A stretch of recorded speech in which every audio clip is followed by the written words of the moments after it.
Yo, what's up guys? So we're here in San Vicente. Yan, Pantalan, Bugo City.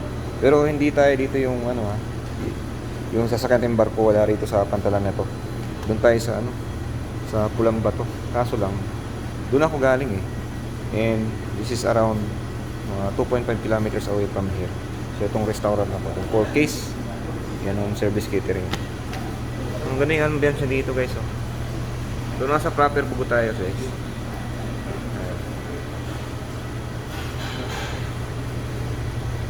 Mga sila, puro seafood sila, puro seafoods.